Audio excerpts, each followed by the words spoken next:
Hi there crafters, it's Louise with you from Timeless Craft Mama, and today I'm sharing a scrapbook layout on behalf of Scrapbook Boutique.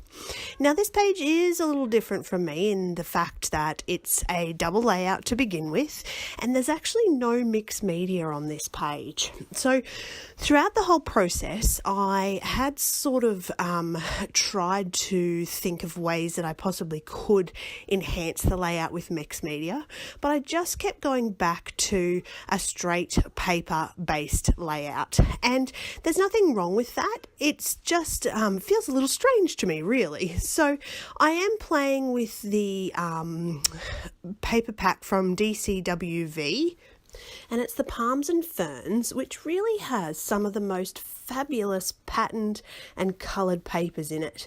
I constantly seem to be bringing you videos based on papers from DCWV, but really for the value that you get in a 12 by 12 paper pad which has double-sided papers in it, I really just think it's such great value, and they make wonderful patterns and the papers are really good quality as well.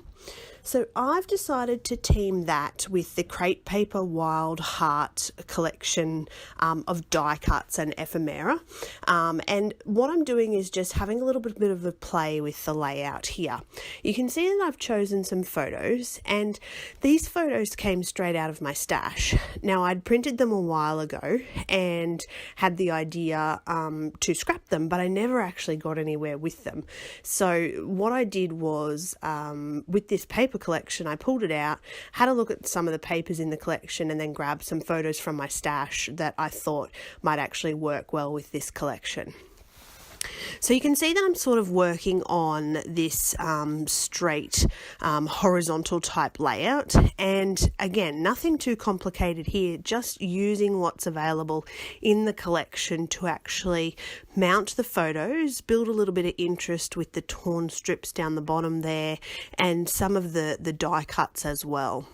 So one of the things with the DCWV papers is that they don't actually come with any die cuts. So it can be a little bit tricky sometimes to find things that match, but it just so happened that in the Scrapbook Boutique store I found these, Wild Heart collectibles from Crepe Paper, and I knew straight away that they were going to work perfectly with this particular collection.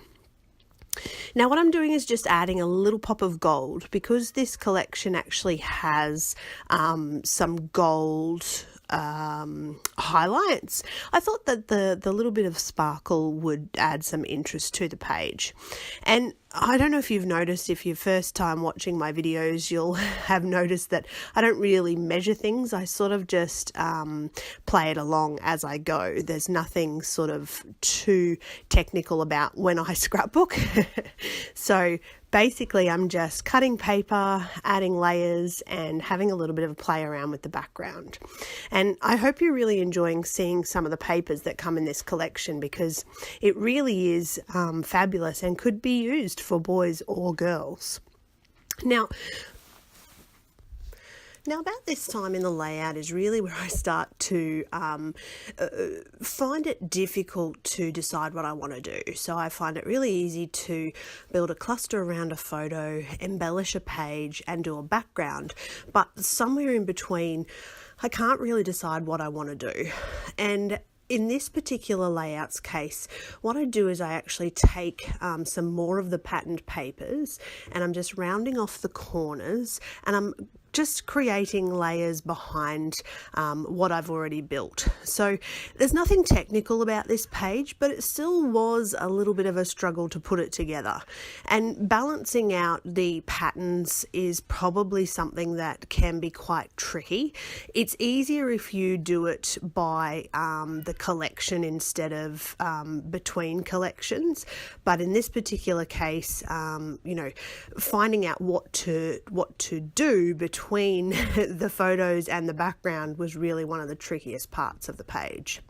Now off camera, I've gone ahead and I've actually stuck everything down, and you can also see in the background of those layers that I added, I've also stitched around those just with my sewing machine. So that was one of the ways that I actually added a little bit of extra interest to the page, was just by stitching. So I skipped the mixed media, added some stitching, embellished the page, popped on a little bit of journaling, and this layout is complete. So I hope you enjoyed that from me, and I hope you're excited to get your hands on some of these DCWV papers. Pop on over to Scrapbook Boutique, you'll find them in the store. Thank you so much for watching, and don't forget, if you haven't already, please subscribe.